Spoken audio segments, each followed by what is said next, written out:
The Chinese thereafter launched repeated attacks on our positions on the nights of 25th as well as 26th October. They were all beaten back by the Sikhs and Gorkhas.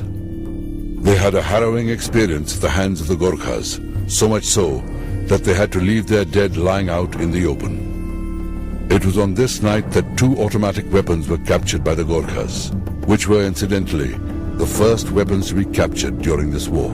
The highest award conferred in this sector, a Mahavir Chakra, was awarded to Sepoy Keval Singh of 4 Sikh when he audaciously charged the enemy, during which he killed many Chinese soldiers before falling to his wounds. The Chinese were no match for the brave Gorkhas at Ladders and the Sikhs at Maha Plateau and Mithun Ridge.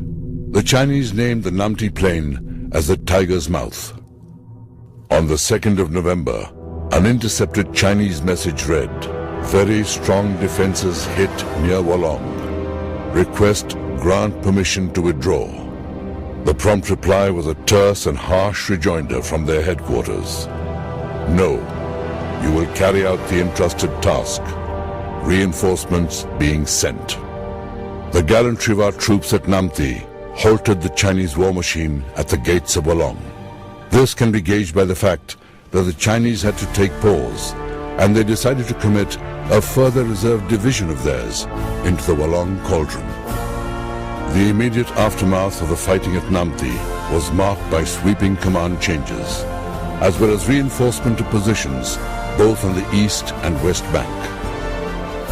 181 Infantry Brigade took over operational responsibility on 27th October, which was followed by 11 Infantry Brigade taking over operational responsibility on the 1st of November under Brigadier N.C. Rawley, Military Cross.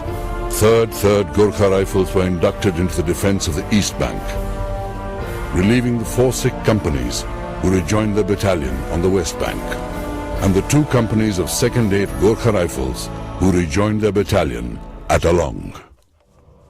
The Chinese, after having realized the futility of trying to reach Wolong along the valley floor, decided to swing around the western flank, assisted by a local Mishmi guide.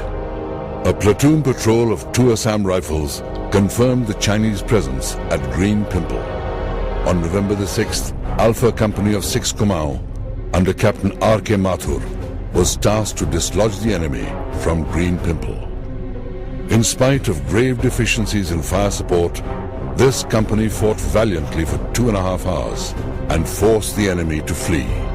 In the end, however, they had to withdraw due to a shortage of ammunition and the untenability of their position.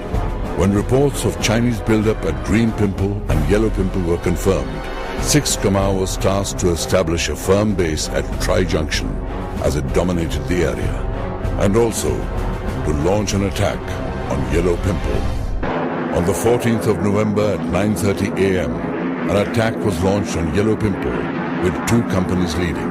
The left leading company, under Captain B.N. Singh, inched within 20 yards of the enemy bunkers, and the right leading company of Major B.N. Sharma was held up 200 yards from the top. After 6 hours of bitter fighting, the right company reached 50 yards short of the enemy bunkers and was thereafter halted. The commanding officer sent his only available reserves of 2 platoons as reinforcements.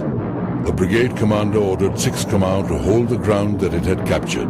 इस वक्त एक साथ कई चौकियों पर गोलाबारी कर रहा है, इसलिए एक चौकी से दूसरी चौकी पर मदद भेजना नामुमकिन है।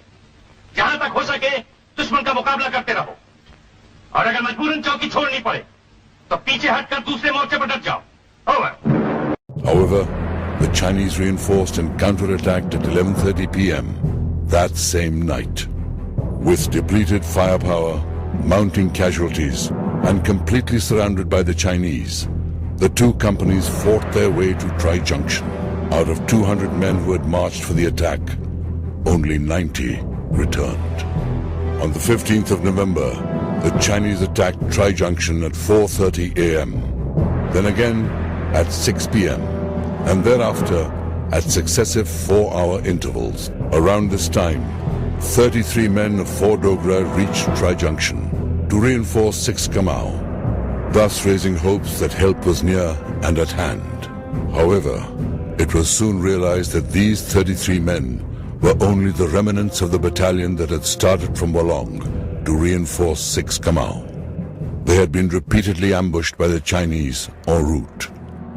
At 7:30 p.m., another massive Chinese attack, supported by 120mm mortars, was beaten back. The commanding officer, 6 Kamau, realized that with no replenishments of ammunition, supplies and troops forthcoming, it would be impossible to hold on. Thus, he decided to withdraw. While the regimental medical officer, Captain B.C. Chopra, withdrew with the wounded at 9:30 p.m., the remnants of 6 Kamau and 4 Dogra withdrew from Tri Junction at 11 p.m. on 16th November. In the intervening period, another set of dramatic events was unfolding. The Chinese started reinforcing and bringing additional artillery and utilizing rubber rafts to cross the Lohit River to the east bank. The Chinese launched their final attacks on the forward defended localities on the night of 15th-16th November. The Chinese were superior numerically, supported by heavy mortar and artillery fire, and attacked frontally in hordes. We were depleted of all resources except courage. Men fought in their forward defended localities, committed to the last man, the last round. Orders for withdrawal were eventually issued by 11th Infantry Brigade on the afternoon of 16th November. चौकी खाली कर दो।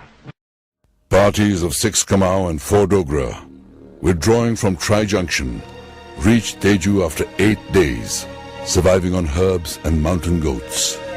A column of 3rd Gorkha Rifles was ambushed on the 17th, 26th and 29th November, and the commanding officer's party was taken prisoner while retreating along the east bank.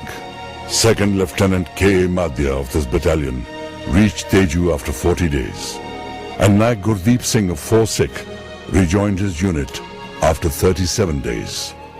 But fate was not kind to everyone. It took a long time for infantry battalions to ascertain their precise number of casualties. Wolong saw unprecedented deeds of heroism and valor in the face of overwhelming odds. It saw the daring feats of those 5 infantry battalions, whose men lived up to the glorious traditions of the Indian Army, notwithstanding the enemy being vastly superior in numbers, weapons, and firepower. The casualties were heavy. 120 men of the 6 Kamau, 85 of 4 Sikh, 1 of 2nd 8 Gorkha Rifles, 50 of 3rd Gorkha Rifles, 109 of 4 Dogra, 5 of Assam Rifles, 4 of 6 Mahar, 9 of 17 Parafield, and 5 of 44 heavy mortar. 1 Mahavir Chakra, 10 Veer Chakras, 1 Sena Medal, and 2 mentioned in dispatches were awarded for the Battle of Wolong. A quote from Time magazine in 1962 amply substantiates the incredible achievements of the Indian soldiers. In Wolong, the troops lacked everything, but the only thing they did not lack was guts.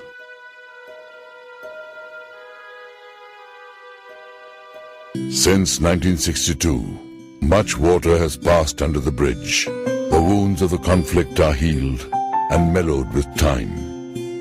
Our hearts swell with pride at the thought of those mighty souls and their sublime acts. An epitaph to the soldiers who died in the Battle of Wolong, written by Bernard C. Dougal, the then District Commissioner, Lohit District, reads, "The sentinel hills that round us stand bear witness that we loved our land. Amid shattered rocks and flaming pines, we fought and died on Namti plains.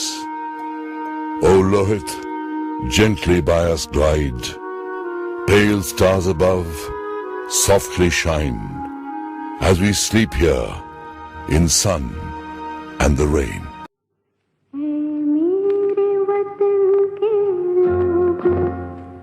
जरा आँख में भर लो पानी, जो शहीद हुए हैं उनकी जरा याद करो कुर्बानी। है मेरे वतन के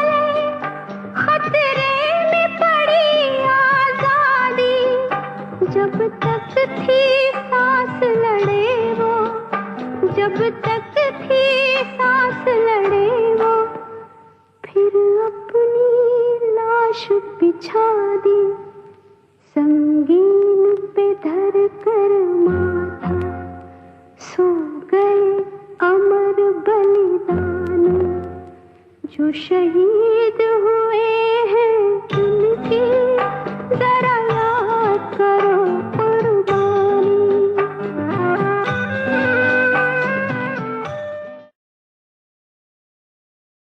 जय हिंद।